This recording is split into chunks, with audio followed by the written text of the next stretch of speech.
he released last year our constitution. Constitutional literacy within Centenary, Bureaucracy, Antri Richard Malungu said, Syed Faruqi pun sebut seperti itu. So, the whole country is based on constitutional principle. Tiap orang yang memperjuangkan, he only read the part that sokong him or her. Don't read the other half. The Constitution is the most balanced document ever written by orang putih, orang India, orang Islam, all who came in the British one. But it was an outcome of then UMNO, Barisan, that time not the Alliance Party, and the Reid Commission, and subsequently called the Commission. Okay, that's the one. Fourth, mediation mechanism, tadi saya dah bincang. Sekarang kumpulan orang Melayu tidak puas hati dengan orang Kristian sebab ada church dengan the cross. So they all buat protes, buat police report. Now there is no mechanism for resolving. So you can't say you cannot buat, you cannot be here. So the suggestion NUCC made was to set up a community mediation and conflict resolution commission. Ini bukan Suhakam. Suhakam is to cari apa abuse, hak asasi abuse. Mahkamah is to find out who is at fault. Mediation is to find solution between dua orang yang kurang faham. But the dua orang mesti faham dan duduk bersama-sama. They have to have a win-win situation. So dalam private sector ada arbitration, they also have mediation, banyak mekanisme which is non-judicial. So this is something which is needed. Kita tidak ada. So mechanism to sit down objectively and so forth. Next one. So, like the appreciation of diversity, kita sering berbilang kaum, bangsa, bahasa, and things like that. But somehow we cannot appreciate each other's. So that is something we have to look at: religion, linguistic, cultural. So the heart of it is in the Federal Constitution. Dan juga in UN Human Rights Declaration and Convention. Di sini, I think because of time, I would highlight the dominant view is cultural relativism. Cultural relativism kata ini ala Malaysia atau ini ala India. So this is my country, my culture, my majority decision. So it doesn't take universal values. So very cultural relativist arguments. Then the majority here, that same argument applies to Myanmar. Such a great leader as Aung San Suu Kyi also cannot recognize the problem of the Rohingya community. Akhirnya, through OIC, one of the smallest Islamic countries, take Myanmar to the international court. Malaysia tidak boleh buat because we setuju kita tak mau masuk court. Now Gambia takes Myanmar to court and bring Aung San Suu Kyi to aid, to answer. The smallest country, powerless Islamic group can do it. Sebab dia amalkan hak asasi manusia dan gunakan saluran. So in that I wanted to highlight, and maybe my time is up already. I think one of PH's weaknesses that affected the kepercayaan, I think, of civil society, NGO groups that are in the urban areas is the ISET issue. And the ISET issue it was politicized, no real chance for people to sit down and discuss. PH did a bad job in ground preparation. The ICET document tidak dijemahkan dalam bahasa Melayu. No full text was allocated. I just want to highlight the data. Out of the 57 OIC countries, 55 Signed ICET, kecuali Brunei and Malaysia. we Then look at the reservations the countries raised. Only Saudi make reference to Sharia. that as As long as dia akan amalkan ICET kalau Sharia itu dipentingkan. The bantahan is on Israel on going to Hague. So dia kata artikel 22, kalau rakyat itu tak puas hati, you can take to Hague, charge your country atau the government in Hague. So the Islamic countries are saying, no, you must first tell me before you accept the court case. That's all. 22. So we are alongside. Just imagine of the countries that didn't sign ICET, Myanmar and North Korea. we are alongside Myanmar. So what gambar we are giving to the world? Thanks up. That we are a racist country. Okay? Now, let me just end with this. So, okay. I have these. Kita akan buat. Let me just go to the conclusion. And, so, all this I will skip. Okay. So di sini saya Saya berfikir that the issue is political leadership. If there isn't political leadership, the trust of the community cannot come. Take Nelson Mandela sebagai contoh. Bila ada perbincangan dengan orang hitam dengan orang putih, dia pakai baju rugby. And he introduced rugby to the black community. Rugby dan t-shirt itu gambarkan the discrimination hina masyarakat kulit hitam. But Nelson Mandela pakai Ataupun nak bagi dia pakai? Tak payah. Tak payah. that I am your leader. I'm not the follower. The leader must lead. And he had the moral authority because he was in prison for Tak akan mikir je. 27 years.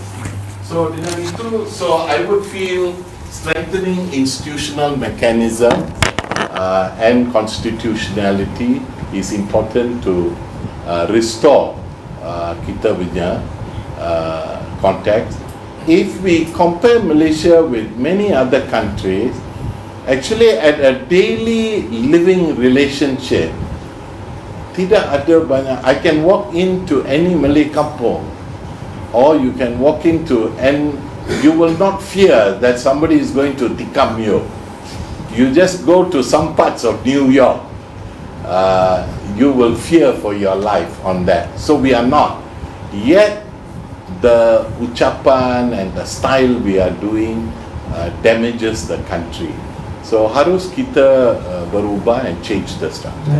Itu saja. Thank you very much. Ada disebut, saya tak pasal mana tadi, kerana Datuk Dennison adalah setiausaha kepada kumpulan rentas parti Ya. dan dilantik oleh Parlimen, ya. Mana Datuk Dennison berada di posisinya itu. Bahkan kalau bercakap soal kaum, ya, saya rasa kepelbagaian itu wujud di rumah beliau sendiri. Itu semua kita tahu. Jadi a living testimony of what Malaysia should be. Dan cumanya mungkin tarik handbrake agak mendadak tadi. Jadi kita tidak cukup Ya. ruang untuk Sorry. secara konklusif. Kerana saya sebutkan tadi, banyak sudah kita bincangkan tentang ini. Tetapi yang kalau boleh kita tampilkan pada malam ini, apa yang harus digerakkan. Kalau kita hanya ingin cakap soal mengurus, maka kita akan urus saja defisit ini sampai bila-bila. Tetapi bagaimana kita ingin melihat ianya dapat kita tangani secara lebih berkesan. Mungkin Datuk Marzuki boleh menawarkan itu pada malam ini, 20 minit juga, ya. Silakan kita beri tepukan kepada Datuk Dr. Marzuki. Bismillahirrahmanirrahim. Assalamualaikum warahmatullahi wabarakatuh. Oh, sorry.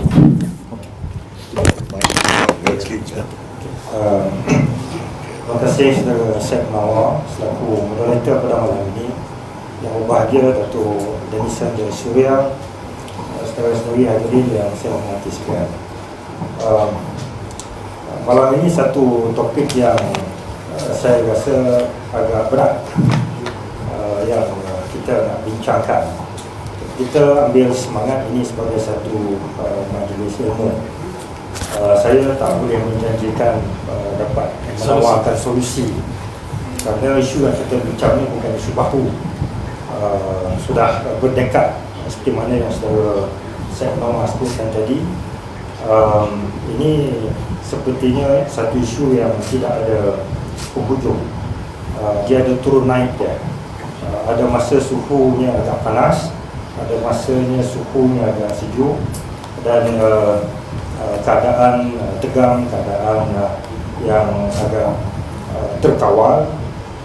Kerana itu saya fikir topik pada malam ini tak sebut soal solution, dia sebut mengurus.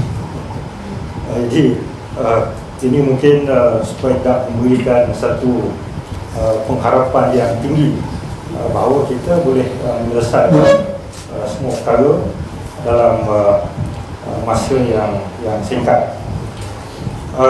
Apa yang saya nak sebut sini ialah pertama sekali soal yang disebut sebagai defisit kepercayaan. Ada orang tanya apa makna defisit kepercayaan ni? Kalau defisit ni maknanya tak ada langsung.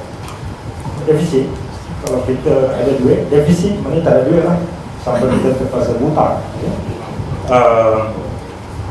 Atau yang kita boleh dalam bahasa lebih mudah ataupun yang sering kali kita sebut, ada rasa sanksi antara kaum, ada rasa suspicion antara kaum. Dan kalau kita lihat susul galur sejarah di negara kita pun, dia bermula dengan rasa sanksi. I think let's be realistic, let's be practical here. Kerana negara kita pun, sejarah kita bermula dengan rasa sanksi antara kaum. Kerana itu saya, bila Datuk Denisan sebut tadi soal mewujudkan this community mediation sebagai satu mekanisme untuk kita mengurus perbezaan dan isu-isu konflik antara kaum. Perkara ini telah pun diwujudkan lebih 60 tahun dulu, CLC, Community Liaison Committee, di mana pimpinan setiap kaum duduk bersama, bincang behind closed door, dan mereka berterus terang tetapi behind closed door tentang isu-isu yang menghantui pemikiran kaum masing-masing pada masa mereka nak mencapai kemerdekaan. Bagaimana bentuk Malaysia, aspirasi berbeza-beza. Saya setuju yang disebut oleh Datuk Denisan tadi. Kalau saya ada masa pergi ke arsip negara, ada satu saya pernah jumpa file Tun Leong Yukoh, Seswagung MCA dahulu. Dia mencatatkan perbincangan di dalam CLC, ada handwritten minit di dalam mesyuarat itu, dan juga dikumpulkan juga memorandum yang dihantar oleh pelbagai pertubuhan pada masa Great Commission sedang membuatkan mengutip pandangan kepada penduduk di Malaya pada ketika itu, apa yang seharusnya dimasukkan di dalam perlembagaan. Saya terjumpa satu memorandum daripada Persatuan Melayu Hulu Terengganu yang mengatakan bahawa ini tanah Melayu, seharusnya bahasa Melayu mesti menjadi bahasa kebangsaan, agama Islam mesti menjadi agama rasmi, bahkan undang-undang syariah mesti dilaksanakan sebagai undang-undang negara. Ada juga satu pertubuhan daripada Ceylon, tak silap saya, yang mengatakan mereka pun ada hak di negara ini. Mereka datang ke sini menyumbang kepada ekonomi negara, bekerja di ladang-ladang, railways. Ini pun kita menyumbang kepada pembangunan negara. Seharusnya mereka diberi hak sama dengan orang lain. Ada juga memorandum daripada Pertubuhan Tionghoa yang mengatakan bahawa mereka menyumbang lebih banyak kepada negara dari segi kutipan hasil. Mereka orang niaga, membayar cukai dan sebagainya, dan seharusnya mereka juga mendapat hak yang sama kalau tidak lebih daripada orang lain. Can you get my phone? Ini Dengan itu diskurs wire. yang telah berwujud sejak 6 dekad yang lalu. Dan bagaimana dalam konteks nak menubuhkan sebuah negara yang merdeka, di mana komuniti ataupun masyarakat yang berbilang kaum dan agama ini nak hidup dalam satu negara yang berpemerintahan sendiri. Jadi inisiatif awal mewujudkan community liaison committee, bincang di situ. Dan akhirnya ini yang seringkali orang sebut sebagai social contract. Saya tak nak sebut social contract, pasal kalau sebut social contract ni macam-macam interpretasi. Saya menyebut constitutional contract ataupun kontrak perlembagaan. Satu memorandum yang dihantar oleh perikatan pada masa itu disebut sebagai the political testament of the alliance. Ini pun ada, kalau pergi akik negara pun ada, dia punya dokumen.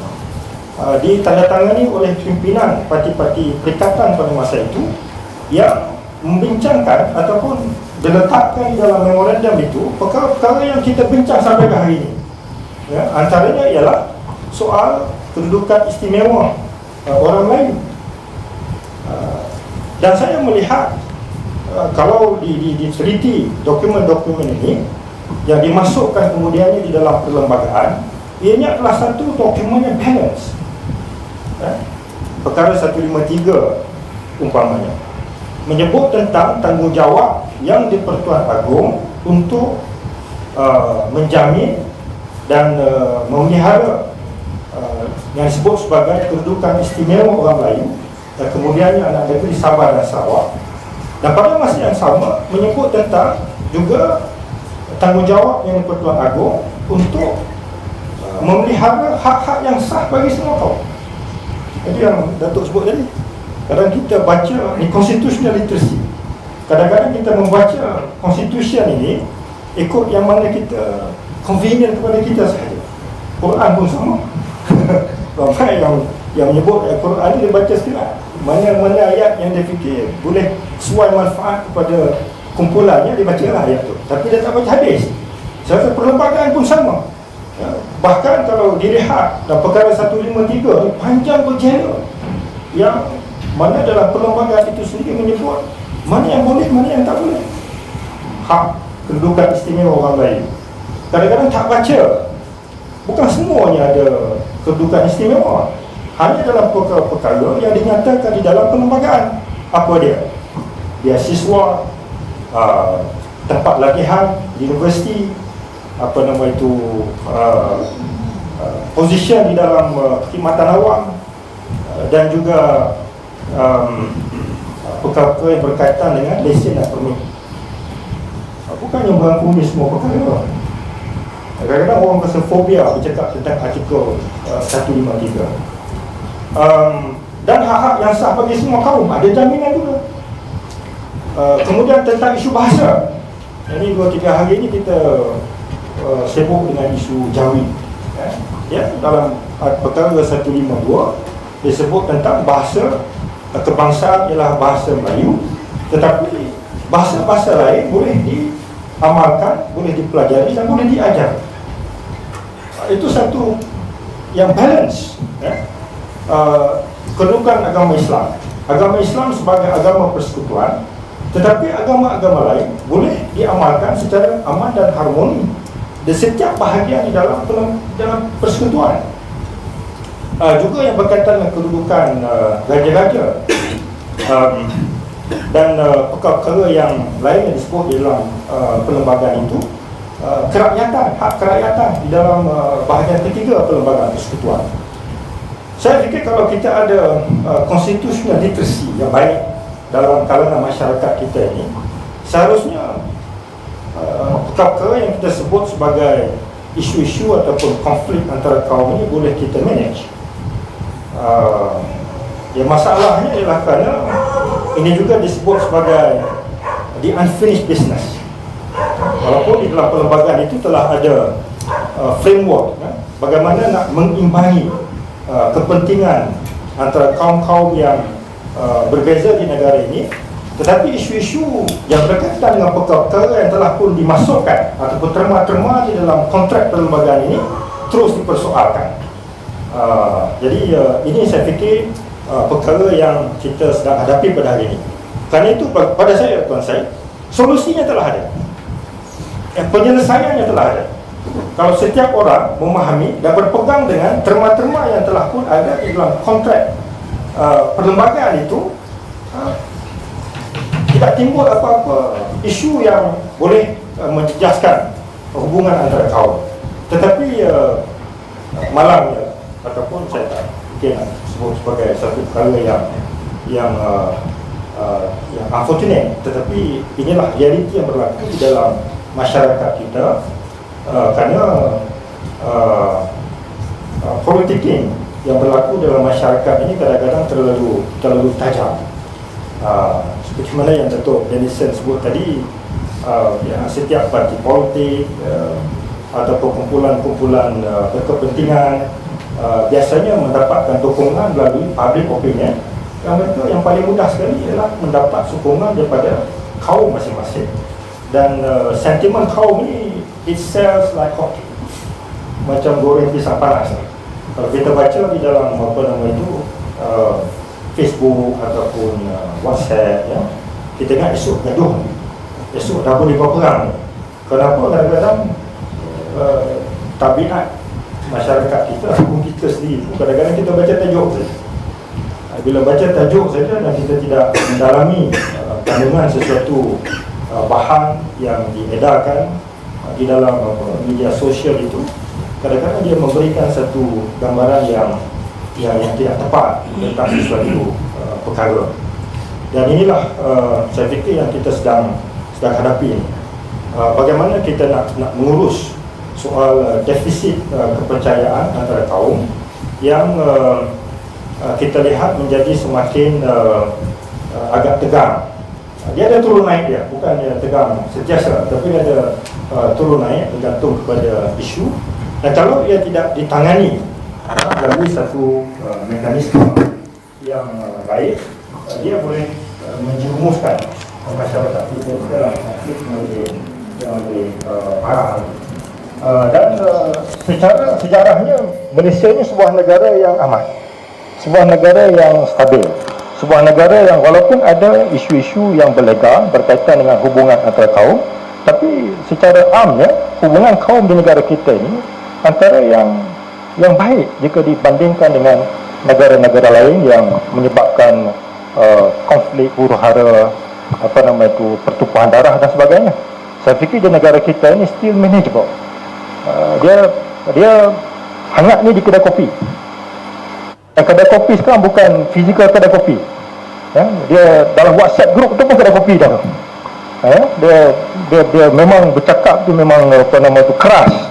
Kalau kita baca mesej-mesej itu, tetapi saya tidak lihat lagi ada kecenderungan dalam masyarakat kita ni untuk melakukan huru-hara, kerana saya fikir masing-masing masih lagi menimbangkan soal keselamatan, soal keamanan, dan juga rationality itu masih ada, ya. Tetapi yang kita agak risau, agak bimbang kalau sekiranya sampai ke satu tahap apabila pemikiran yang rasional, yang reasonable itu telah tidak ada lagi. Jadi sebelum saya fikir perkara-perkara yang berkaitan dengan isu kaum ini menjadi lebih parah, menjadi lebih tajam dalam masyarakat kita ini, dan saya nak kaitkan dengan kemakmuran bersama ini, kerana ini satu dasar baru kerajaan, kemakmuran, dasar wawasan kemakmuran bersama 2030, dan asas kepada kemakmuran bersama ini ialah stability. Economic prosperity comes with political stability. Kalau tidak ada kestabilan politik, yang dalam negara kita ini kestabilan politik bergantung kepada keharmonian kaum. Tidak ada kestabilan politik, maka bagi saya sukar untuk kita mencapai kemakmuran ekonomi. Jadi soal bagaimana nak mengurus yang disebut sebagai defisit kepercayaan ini bagi saya bukan tanggungjawab kerajaan semata-mata, walaupun memang kerajaan mempunyai satu peranan yang cukup penting memikirkan dasar-dasar. Dasar-dasar itu mestilah dasar-dasar yang menyumbang kepada perpaduan. Dan saya lihat wawasan kemakmuran bersama ini akhirnya ialah menuju kepada soal perpaduan, soal pembinaan negara bangsa. Apabila kita dapat berkongsi kemakmuran ini secara saksama, secara adil, maka tidak akan wujud soal rasa sangsi lagi antara kaum itu. Jadi ini pun mesti kita gerakkan supaya matlamat perpaduan itu dapat akhirnya dicapai. Satu lagi faktor ialah mesti ada kawalan. Ya. Dalam konteks ini kita sering berhadapan dengan dua diskurs. Satu ialah diskurs mengenai kebebasan, ya, kebebasan bersuara misalnya. Jadi sejauh mana kebebasan bersuara ini boleh kita berikan ruang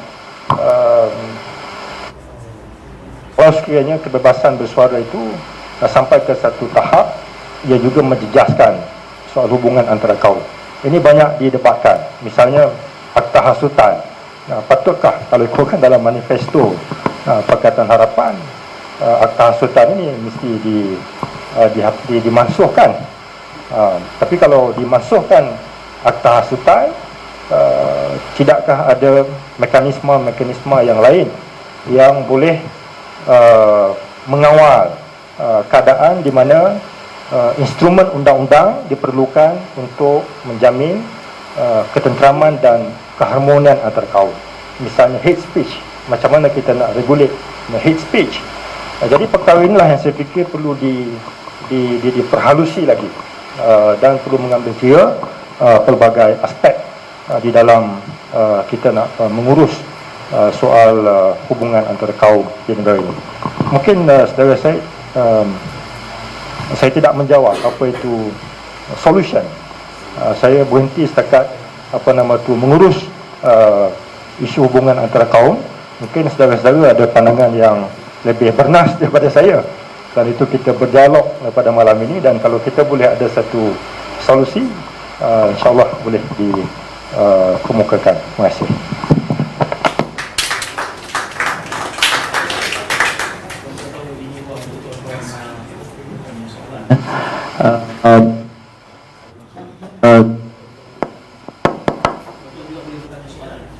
Tapi dalam jadual itu berikan saya 2 minit untuk tanya soalan. Selepas saya mendengar kedua-dua panel, entah kenapa saya timbul ada keresahan dalam hati saya. Saya rasa tak beres.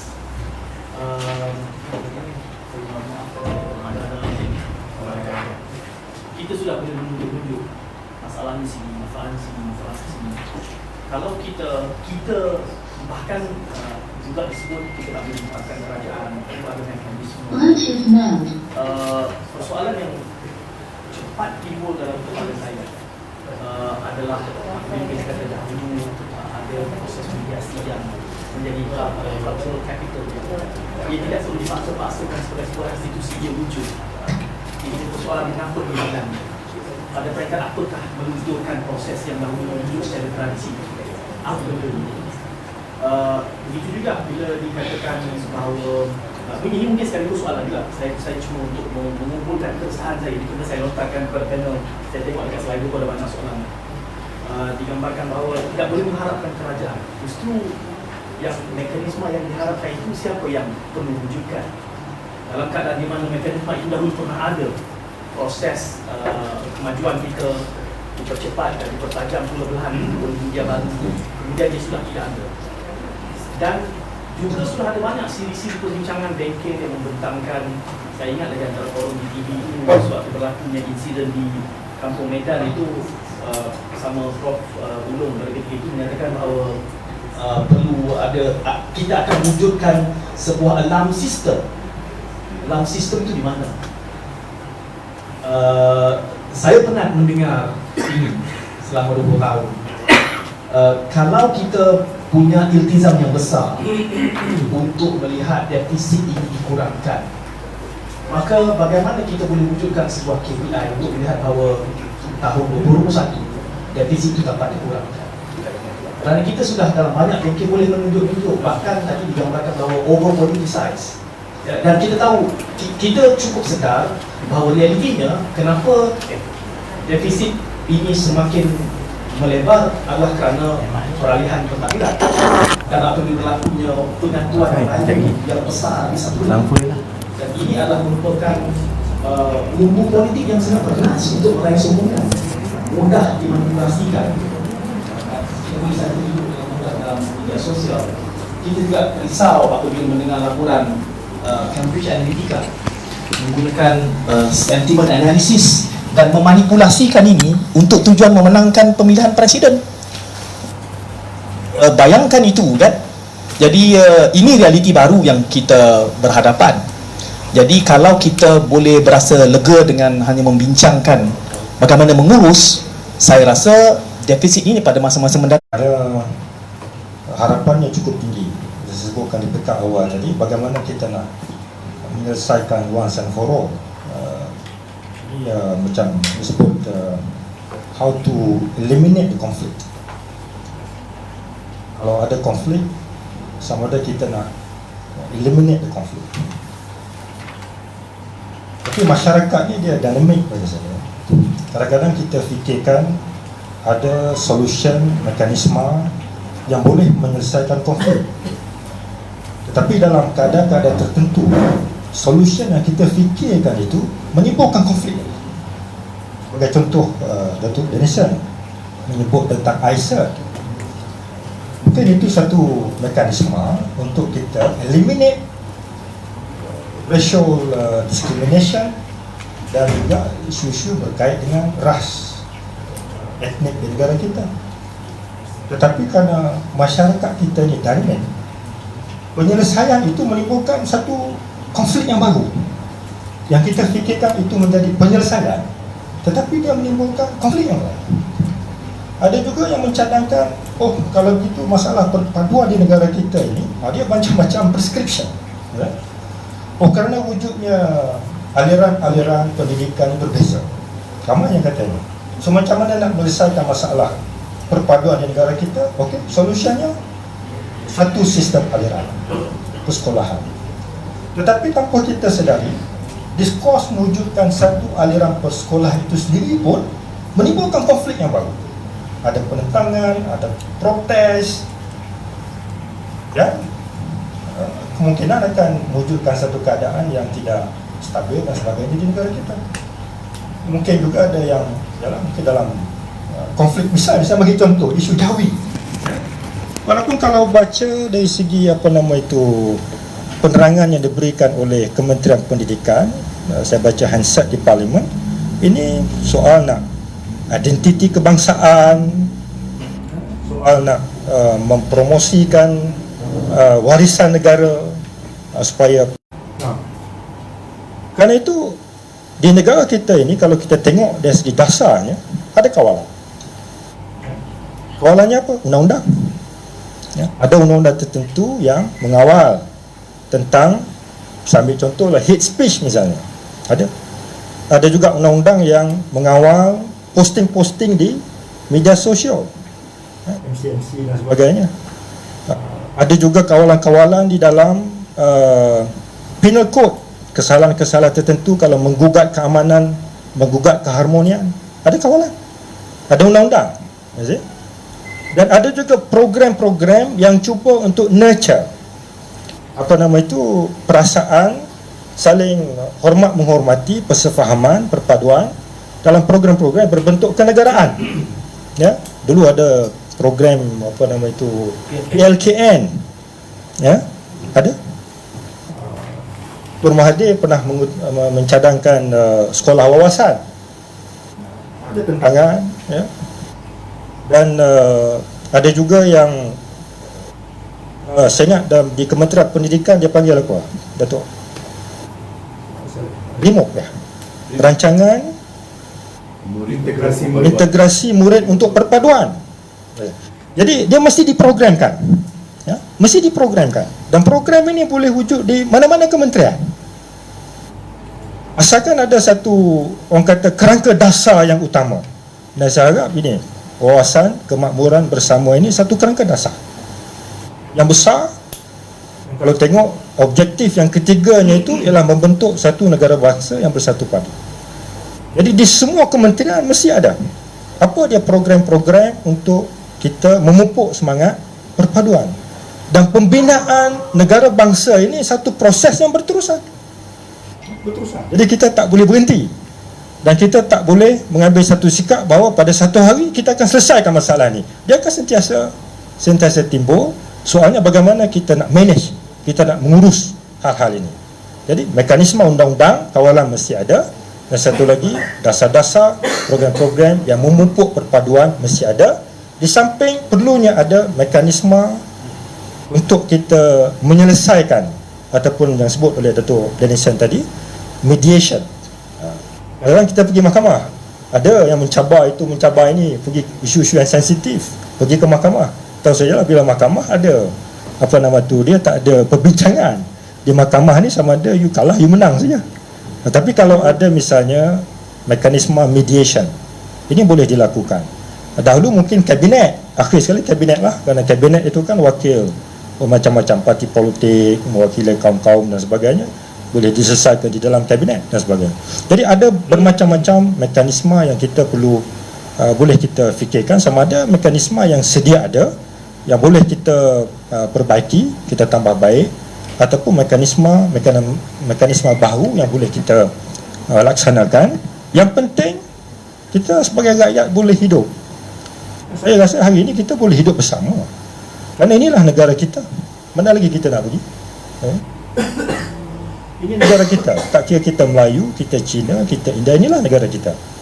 Dan kalau kita bergaduh sesama sendiri, tidak akan menguntungkan sesiapa. Kita mesti cari satu kaedah bagaimana kita boleh hidup secara bersama, coexistence di dalam sebuah negara yang milik kita bersama. Walaupun aspirasinya kadang-kadang berbeza-beza, tetapi how do we manage, how do we mediate those differences. Ini saya fikir soal leadership yang disebut oleh Dato' Danisan tadi lah, wisdom dan sebagainya. Okay. Kena letak the button should be in the middle. Oh, maybe. Yeah. Saya berfikir managing is important lah. I think that's what we are doing now dengan gunakan law, mekanisme, polis dan sebagainya. But the problem is, since 2018, the temperature is much higher. So everything is kita nampak dari sudut bangsa dan agama. The problem is a political one. They want to win political votes. So this is a question of morality. So bukan I don't want to hinder any politician, because kalau you dengar the ucapan in parliament by some of them, you actually wonder how they became yang berhormat. But when you meet them outside, they are actually very nice people. Dia bukan macam racist ke, boleh minum teh dengan bersama and buat ucapan yang baik tapi dalam parlimen dia orang macam gaduh, macam anjing seperti kucing. So this is it's for political gain. Kalau rakyat tak become victim to it, then the negara becomes hancur lah. Many countries are going through that, bukan saja Malaysia. So what we are missing is the rich opportunity lah. Saya berfikir sebab grandfather saya datang dari Sri Lanka. Grandfather saya orang pendatang lah. I think he's the first migrant. Tapi bapa saya is born here, so he's no more migrant. They live only among orang Jawa in Batu Laut, Morib, that kind of place. So then I'm local born, my children are local born. So di sini the aspiration is changing. My grandfather never want any hak ke apalah, dia dapat kerja sebab Sri Lanka pada waktu itu susah dan sebagainya. So my father was in political process, I'm academic dan sebagainya, went to India belajar, England belajar dan sebagainya.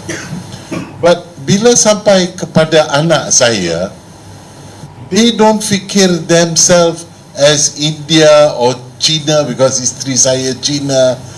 They only speak Malay and English. They don't speak Tamil, they don't speak apa tu, Chinese. They don't look Indian, don't look Chinese. They look like Malay. Waktu puasa, all kena tangkap. All that because they wear baju kurung. So now sudah issue aspiration that is different. Tapi sentiasanya di negara ini dia dikata you India, you China, you India, you China. So they feel they are, and then when they dengar, it raises a lot of question lah. So di sini what I'm saying, we have to move beyond already untuk masa hadapan. So kalau dunia sekarang ini ada dalam competition, negeri China yang akan naik, negeri India akan naik dan sebagainya, then Malaysia is in the best position to take advantage of India and China. Tapi kita gaduh dengan dua-dua kumpulan ini. So yang apa menjadi? You become mangsa of the political struggle. So we cannot just say, walaupun saya setuju lah, we have to manage. I feel we have to go beyond managing to wujud satu etik dan value, sebab kita manusia bersama. I might be Christian, but tapi I must hormat orang Melayu dan orang Islam. I worked 11 years in UKM under Prof. Samsul. I think he's one of my best China ke India. Okay? If I want a lawyer, saya cari lawyer yang boleh bantu saya, menang kes saya. Saya tak cari orang Melayu ke China ke India. That is the rational practice. Tapi di politics, kita diajar kita mesti ada orang India ke Melayu ke China. So the principle on which the nation is being built is actually wrong. And kita jadi mangsa ke ideologi dan filosofi yang diajar seperti ini, dan kita akan jadi mangsa lah. So forever you have to manage. Seperti what tadi dikatakan Dr. M's famous saying, kalau semua marah dengan saya, it is good news. China pun tak puas hati, Melayu pun tak puas hati, India pun tak puas hati. Malaysia, that is different. So I think that vision kita lose. Dulu when my father with the UMNO leader, with the MCA ke India, they turun with the DO, with the Sultannya staff, the penghulu, they were trying to solve the problems. I think now we are much more divided and individualistic. So di sini, and dasar makes the problem. Sekarang you wujud sekolah vernacular. The problem for Malaysia is not vernacular school, is international school, homeschooling. Kita akan wujud satu masyarakat socio-ekonomi yang tidak boleh, you cannot catch up. Sebab the homeschooling, they are doing American curriculum, they are doing international school. Mana SK boleh lawan dengan the taraf pendidikan and qualification? It's a globalized market. So we are going to face more socio-economic tension dari sistem yang kami dah wujud sekarang lah. So ethnicity will be impacted because of socio-economic divide, and the divide is widening. Kalau you're not good in English, you cannot get jobs in multinational company. Maybe you duduk di KL but you're working for American company or Singapore company, and the salaries, the condition is different. Taraf ni akan berbeza amatnya because of education, latar belakang, and so forth. So I don't want to create more unless we feel we are Malaysian, Melayu, Cina, India, Sabah, Sarawak, orang asli, and that we can feel for the other person. I think we will just go on like this lah. Atau will become majority control. So like how India or Myanmar or Sri Lanka, and one group will feel jauh di dalam hati mereka dan perasaannya. Terima kasih. Jadualnya kita harus usai sekitar 10.15. Jadi ada 34 minit. Saya buka laluan. Power Rangers ada banyak tanya soalan.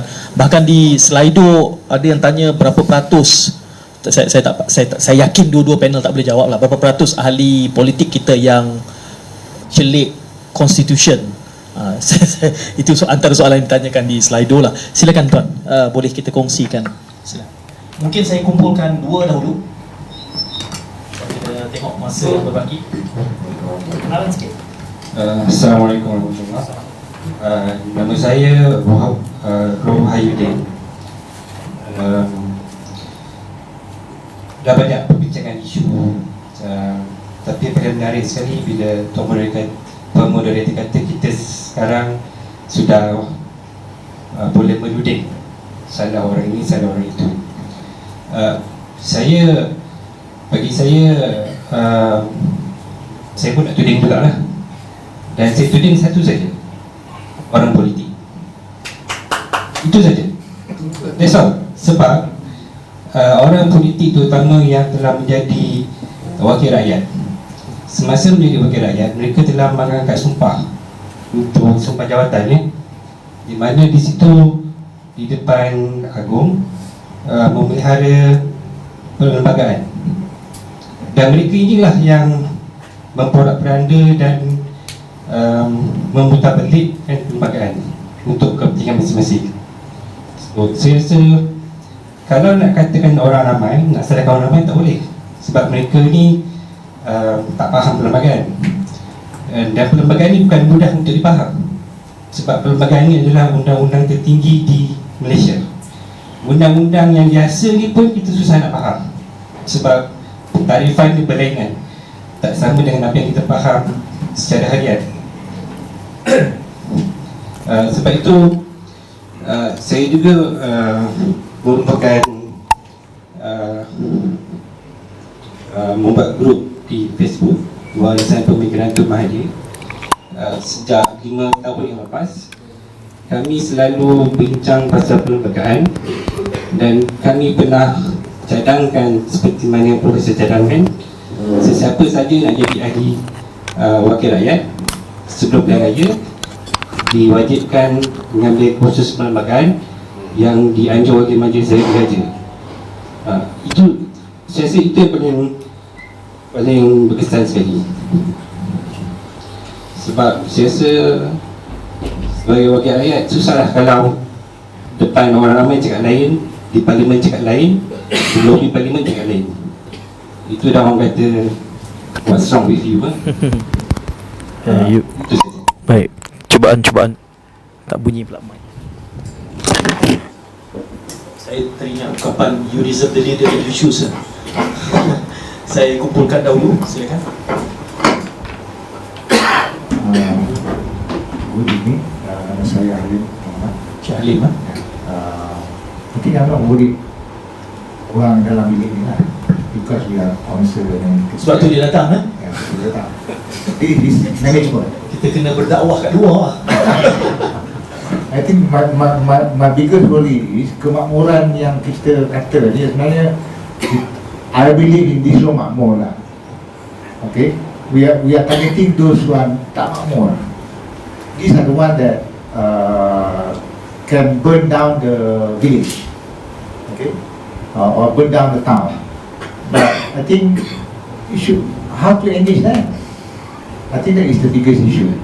Okay, kalau kita target B40 ke whatever lah, kan? Macam mana kita nak engagekan dia orang? Itu dia my question lah. Boleh I suggest, just not make it two ways, but actually make it two ways. Everyone can That's engage with answering the question instead of just. Boleh. Biasa ada ramai pakar yang Assalamualaikum warahmatullahi wabarakatuh. Saya Hidayat. Saya cakap kalau kita tengok from number point of view, kalau kita nak solve masalah harmony among 32 million by finding solution for 32 million people will be difficult. And I agree with what being said that the real problem yang kita boleh point is the politician, which is, you know, parliament only 222. So the solution yang if I think that we need to find is the solution to make sure it's 222 behave, and if they don't behave, we have the avenue to kick them out.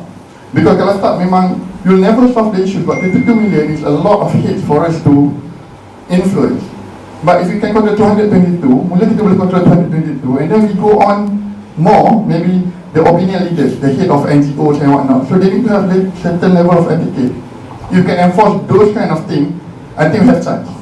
Sebab every time bila kita boleh cakap pasal isu vernacular school, cakap pasal all these big issues, those are the big issues and you need to get a lot more people to agree. So from the number standpoint, you need to find something, shoot it, get it done, and insyaAllah will be the catalyst. Saya terfikir seronok juga kalau apa yang debat di parlimen tu panggil pula ke RTM, kerana orang ekstrim dalam mana-mana platform, bila dia berdepan dengan khalayak yang luas, they can't afford to be extreme. Jadi letakkan saja di pentas, dan bila Melayu yang ekstrim letak di pentas di AP, dia tak akan mampu untuk ekstrim. Cina yang ekstrim letak di pentas Melayu, dia tak akan mampu untuk ekstrim. Itu keyakinan saya lah. Kerana ramai yang bising-bising dia dipanggil ke, betul, setuju kan? Ya. Dan ini yang saya mohon dengan RTM, tapi RTM tidak ada keberanian itu. Dulu RTM ada satu program. Actually, it's Johan Jafar was the one, and then they did Rukun Negara and all that. So I was on one panel. So it was about the Rukun Negara. We had UMNO, PAS, I think only 3 speakers, UMNO, PAS and myself. So myself from macam NGO University. Masalahnya, the PAS person came in batik, baju batik, and the UMNO person came with songkok and the baju Melayu. The PAS person only spoke social analysis, economy, yang UMNO itu quoted Quran and all. So so yang ini macam real kelang kabut in the one. That is one which I observed. The other one, as I setuju, when we had DAP, that time is opposition, UMNO, all that. The opposition members want to appear in TV as very rational national leader. So I was on one more program on human rights. I was the most radical speaker on human rights. Yang Tin Chua was there. He supported ISA and all that. Saya yang tak setuju pada waktu itu. You're more DAP than Tin Chua. No, not DAP. Pro. Do you think the younger generation is different? This 18 to 20 plus university, right? Dia ada berfikir sama macam kita sekarang ni, masih ethnic atau tidak kisah benda-benda itu? I think it depends on campus and growth. Dulu we had a discussion when that Aku and the discussion. There were universities whose students, like from UKM, Datuk Saifuddin was there in that meeting. They said proses membodohkan is university. This is student yang I was for lecturer. They hantam us, lecturer, the crisis in the university. So it depends. yang orang muda, unless they is who is guiding them, who is their role model, whether the religious leader, the politician, the singer, what is the ideology and philosophy. So you won't have Marxists, macam sociologists, radical, macam 1930s, 40s, 60s. Now you don't get in terms of thinking. So it depends on the university, the location, exposure of the student, and the university. So unfortunately, many students tak dapat pandangan yang berlainan. Every topic can be seen A, B, C. I give you a simple example. My adik is a peguam. When he goes to the court, dia punya argument, dia sedia macam 3 cara untuk debate. So he's trained that way as a lawyer. So if sebab dia defense, so yang prosecution ambil ini, dia sudah sedia. Kalau dia ambil ini, dia sedia. So instead, sometimes Malaysian lawyers dari university local, dia berdiri, dia boleh argue from one point, sudah hantam dia duduk. Because of so it is the idea to take an issue and think through. So to me, sorry lah, ICET is the issue that to me brought down PH. Of course, PAS and others will feel differently. For human rights people, ICET was the breaking point with the Rome Statute. Bukan carry on. I think they should have continued to discuss the issue. So kita bukan nak tamu terima bantahan, receive it, but you have to enter the dialogue. Politicians are afraid of negative public value and all that. DAP all bantai us every day, like YB Kula and all that. The day when I was in a meeting with YB Kula, now Menteri, he was telling something, unfair criticism on them. I said, bila you opposition dulu, you pun cakap macam itu juga. So we now need to see argument A, B, C. How do we help young people and the rakyat to know which is right and which is wrong? How to make the right choice? Like now, I said itu, after that only I search OIC punya countries. Sebelum itu saya pun tak tahu.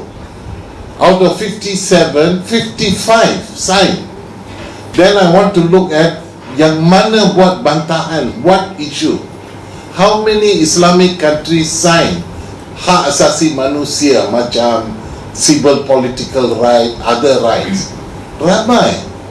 So you can say it is pro-America ke this one. So it is objective, rational discussion is key to the point of discussion.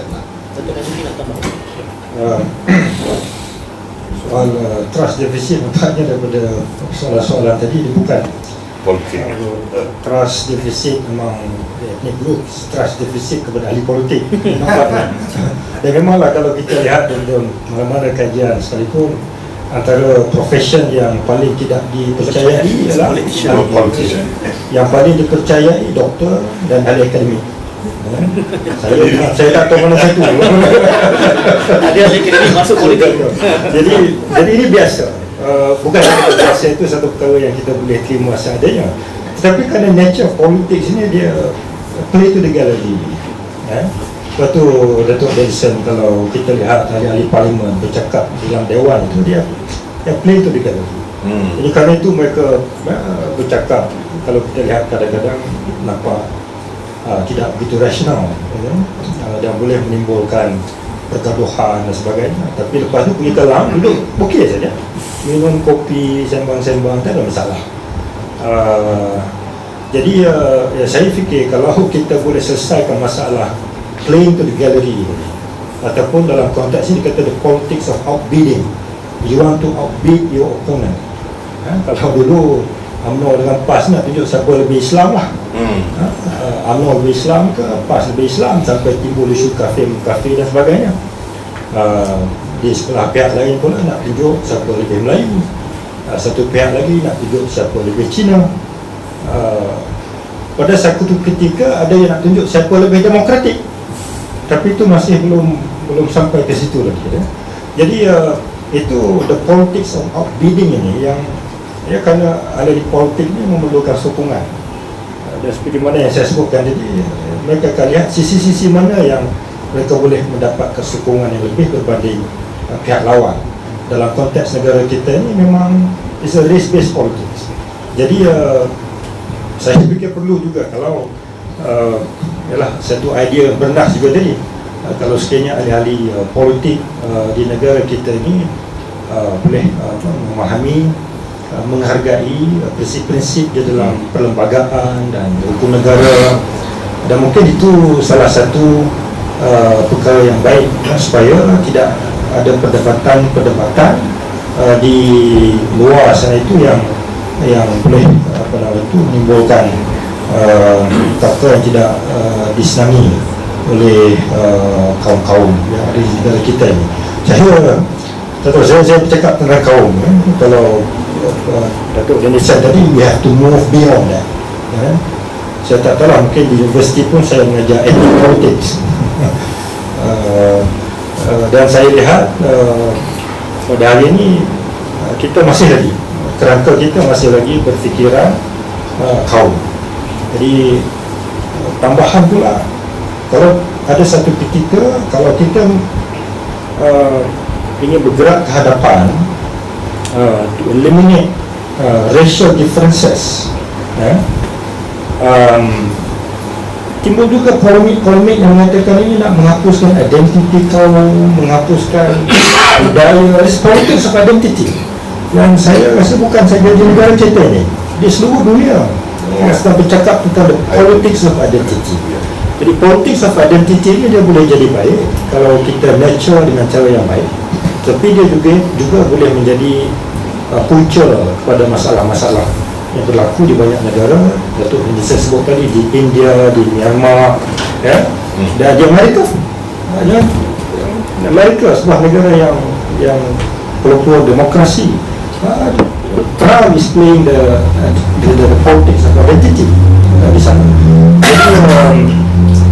Kerana itu saya fikir yang kita bincang pada malam ini satu gagasan yang cukup besar, dan ada cadangan-cadangan yang bernas yang saya fikir boleh kita angkat dan kita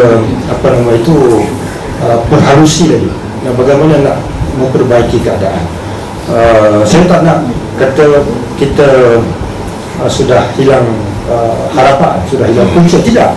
Kerana saya nak tekankan bahawa keadaan di negara kita, walaupun kita dari segi bersembang, bercakap ini macam besok nak berperang, tapi keadaan masih lagi aman.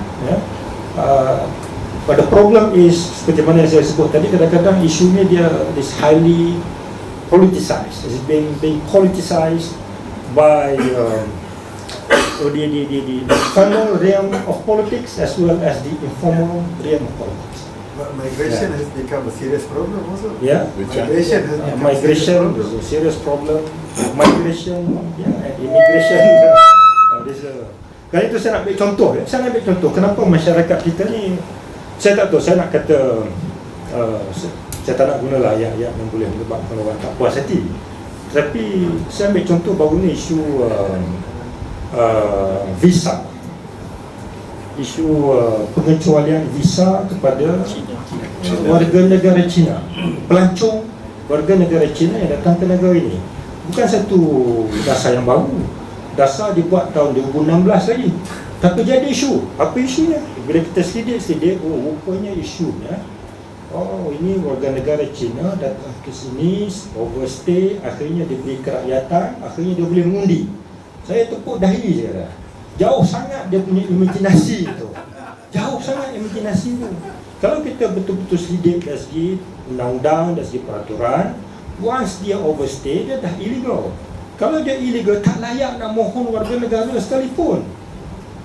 Ada dia kaitlah, oh Cina DAP, ini DAP lah ni. So, bagi saya kadang-kadang masyarakat kita pun berhalusinasi.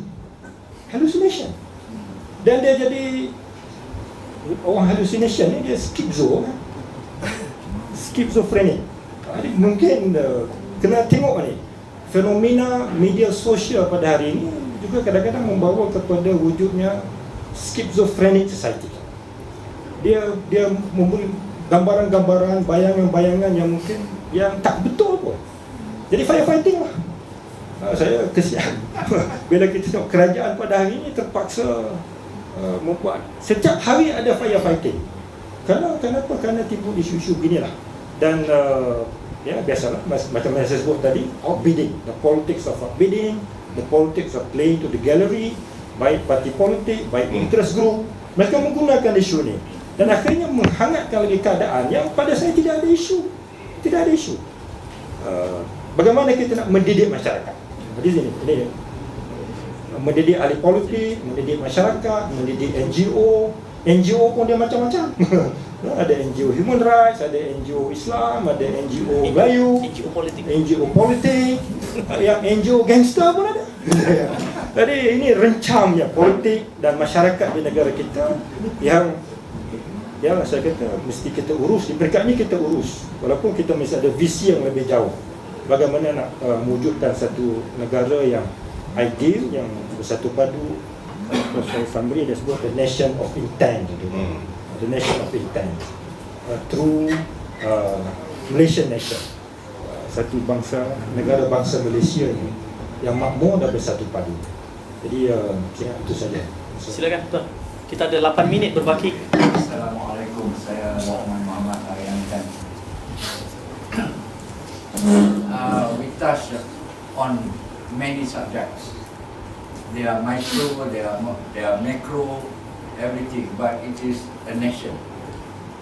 Why we are here today, we come to believe what Socrates have said, why he hate democracy. And I believe every citizen make up a nation. The behavior of each individual citizen create the behavior of a nation. So we are here because of the behavioral between groups of people. And we talk about constitution. I'm very glad, Doc, you mentioned about Rukun Negara. What follow after constitution is Rukun Negara. And for Rukun Negara, we miss out the last part, the rule number 5, which is Tata Susila. And the Tata Susila is built at BTN, Biro Tata Negara. And running a government is a work in progress. It never ends. So when the new government took over, it's not about transformation, it's not about reformation, it's about correction. Where do we go wrong and where do we correct? Because we have to approach like a business. At the end of the year, you have the balance sheet, you see the variances, and you are obliged to comment what are the variances that appear in your business. Then you are targeted, you are focused. And I don't agree that ISET create a racial things. You go to the kampung, they don't know what is ISET. It's a very remote things. I follow SDG. You belong to that SDG group, is marvelous. There are 17, 18 points in the SDG. I don't know how many we have fulfilled. We have fulfilled the SDG goal.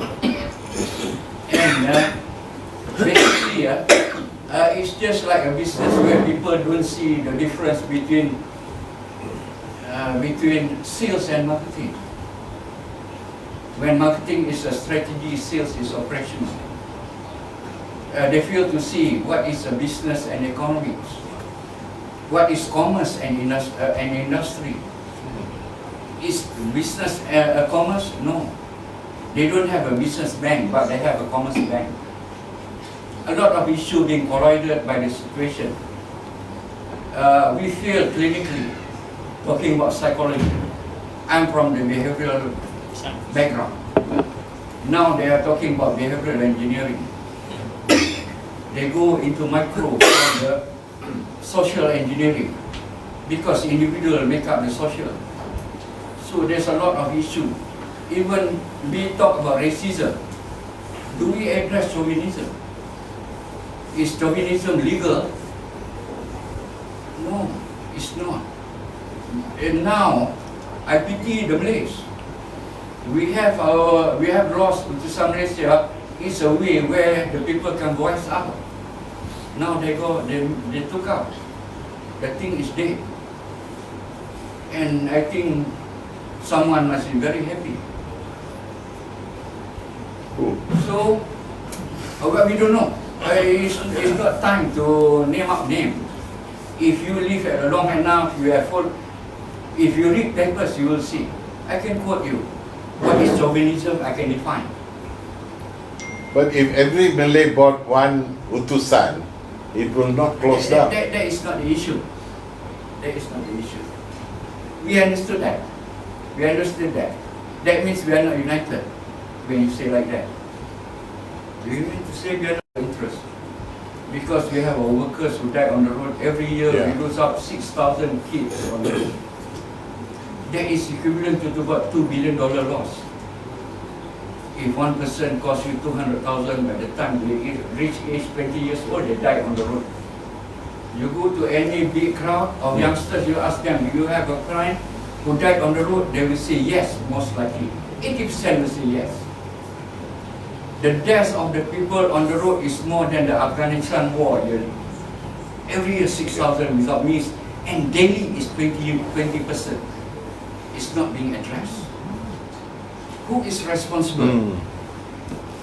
In the Star on Saturday, before the Japanese ambassador mentioned about the death on the road, that he is concerned.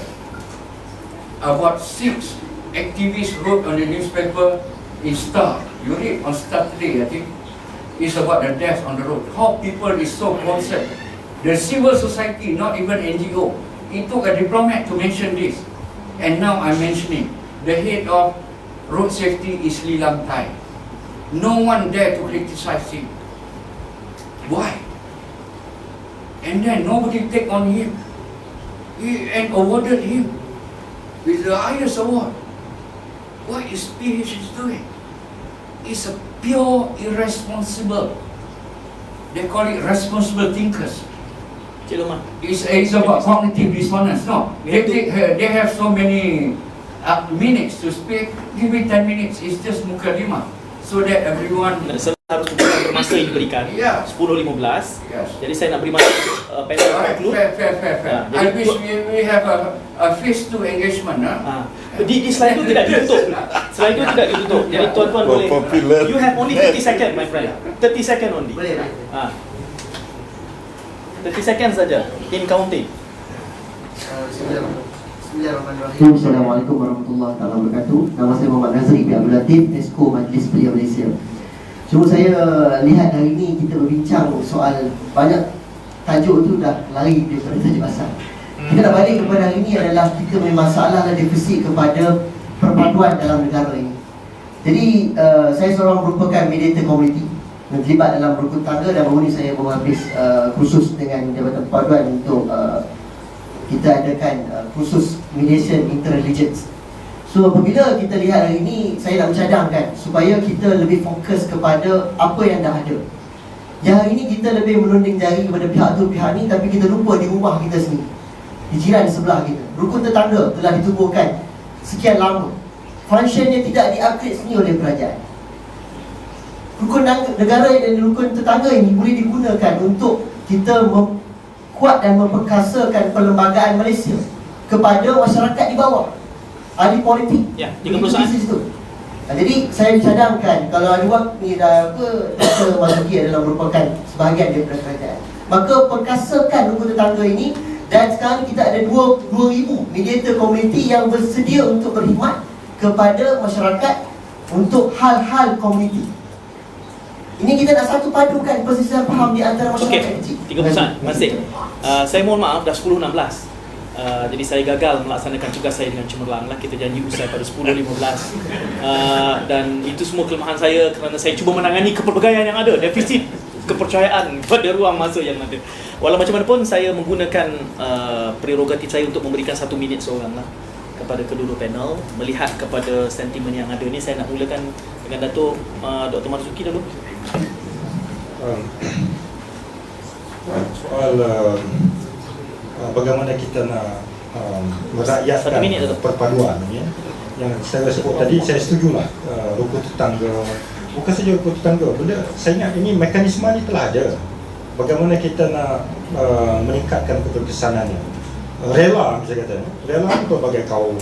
Di seluruh negara, tak silap saya, ada 5 ke 6 juta ahli rela.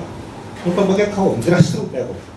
Kalau dia boleh digerakkan, kata program-program yang berbentuk kenegaraan, memahami hukum negara, soal perpaduan, ya, community service misalnya, dan dipelbagaikan corak program-program yang boleh memupuk semangat perpaduan itu, saya rasa kita boleh sedikit mencapai matlamat kita untuk mewujudkan sebuah negara yang bersatu padu, memupuk perpaduan. Dan kita kena ingat bahawa ini sebagai satu work in progress, dia tidak boleh terhenti. Dan saya fikir juga telah sampai masanya kita move on, kerana negara kita ni banyak lagi perkara yang perlu kita lakukan.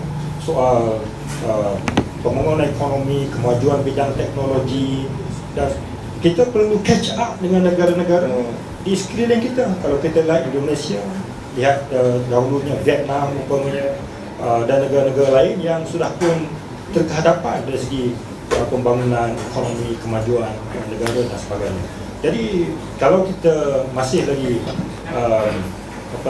dari segi diskurs berlegar tentang soal kaum dan sebagainya, dan banyak masa dihabiskan untuk kita menangani isu-isu ni dari segi resources, kerajaan, NGO, swasta dan sebagainya.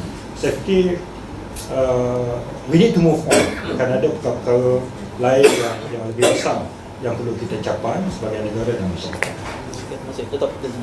Okey, saya sentuh kepada satu perkara saja. Tadi disebut tentang SDG, Sustainable Development Goals, atau matlamat pembangunan mampan lestari that is used. So di sini kita dapati the theme of SDG is leaving no one behind. So it's about shared prosperity. Tapi perspektifnya bukan saja kewangan, tetapi kesihatan, perumahan, pendidikan, happiness index dan sebagainya. So kalau pembangunan itu diberi kepada semua, ataupun kita cari orang yang atau kelompok dan kumpulan luar bandar, kawasan pedalaman, kemiskinan di bandar, flat dan sebagainya, maka they won't be susceptible to over politicization. Sebab now there is a defect, socio-economic defect, tidak cukup wang dan sebagainya. So very easy to say yang dia lah, sebab dia tidak, you tak dapat kerja, atau he has taken your prosperity, dia sudah ambil punya tanah dan sebagainya. So addressing socio-economic inequality in a just and fair way, tak kisah agama, bangsa, jantina, lokasi, disability, korang upaya atau tidak, umur, all the variables are used, then you will build a better society. So if people well-being dan happiness, tadi the istilah you use, I think is a very good theme for tonight. Healing the heart will build the trust. I think it's a very good catchphrase. Healing the heart. Actually, it's the wounded heart that is susceptible to political manipulation. Sebab dia punya hati tak puas hati, or ada kelemahan. So very easy to be bought over by some thought in that way lah. So harapan kami, I would end with a positive note. I have high hope for Malaysia, and one of the project tadi disebut is this 10 parliamentary members. Saya bekerja for this 1 year in the 10 parliamentary constituency pilot project, termasuk 2 dari PAS, Pendang and Kuala Terengganu, where we are looking at SDG on the ground.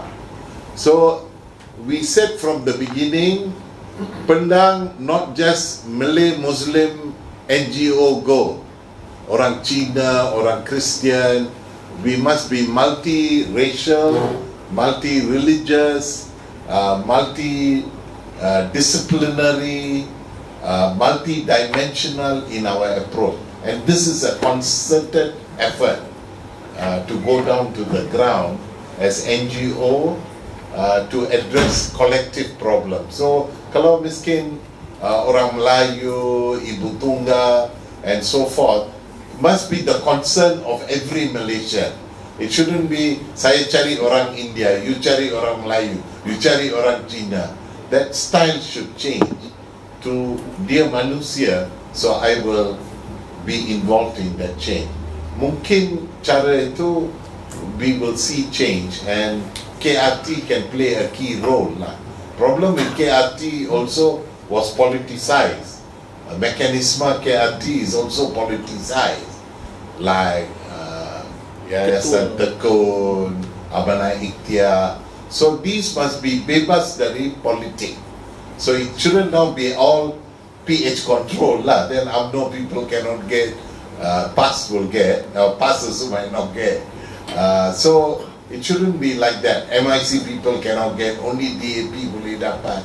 Then if there's a change, you're going to have this political divide. So government must be politically neutral in order to be effective. Itu saja setakat ini. Thank you. Terima kasih kepada kedua-dua panel.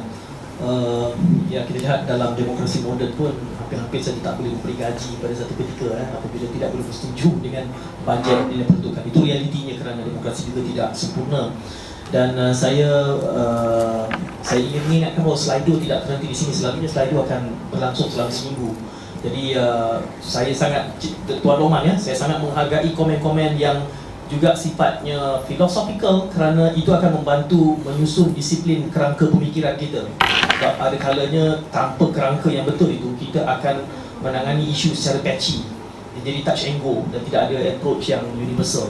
Jadi kalau berkesempatan saya nak dengar komen panjang lagi tu, Slido ada dan dia akan berlangsung selama sebulan, boleh kongsikan di situ. Nak unanimous pun boleh. Dan saya kira ini satu perbincangan yang berkualiti. Ya, dan kerana kita pun tahu yang hadir ini semuanya tidak ada isu ya, Tuan sebutkan tadi ini adalah semua yang hadir, semua yang boleh juga menyumbang. Dan hakikatnya selama mana kita boleh bermujadalah, itu juga yang dipetik daripada Quran, wajadilhum billatihi ahsan. Itu jaminan Quran. Dialog yang terbuka akan mencerdaskan akal. Kita saja yang takut. Dan seperti digambarkan tadi, orang politik takut kalau masuk dalam forum yang kemudiannya mereka akan dicerca. Kerana itu yang menggagalkan. Dan saya mengaku bahawa media kita juga tidak melakukan itu dengan berkesan. Jadi tidak ada platformnya. Saya kira, saya mohon maaf lah, dan 10.25 tersasar 10 minit daripada masa yang diberikan kepada saya. Dan itulah saya pun lawan tuan rumah ni, Datuk Mazuki dia buat. Dia pun saya bagi 1 minit juga. Siapa suruh latih saya jadi penghubung. Okay, terima kasih tuan-tuan, kita beri tepukan kepada kedua-dua panel ini. Terima kasih. Terima kasih juga pastinya kepada semua yang hadir. Saya tak pasti ada liputan ini akan dikongsi nanti di live streaming. Oh, okay. So ada freedom of speech and after speech. Saya kembali pada Ali. Terima kasih kepada Tuan Syed Munawar. Tanpa membuang masa, saya menjemput Encik Muhammad Nizam Ashar, Ketua Pegawai Eksekutif Institut Masa, untuk menyampaikan cenderamata penghargaan buat Datuk Dr. Mazuki Muhammad. Silakan.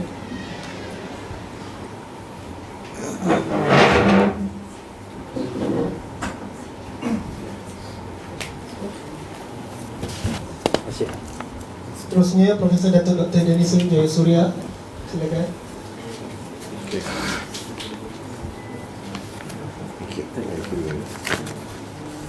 Dan juga kepada Tuan Syed Munawar selaku Ustaz, Tuan Moderator kita pada malam ini. Baik, sebelum duduk, dijemput Cik Wan Nizam, kita ada sesi gambar dengan adik-adik atau Okay. Sekejap je. Dok, can take. Okay, yes.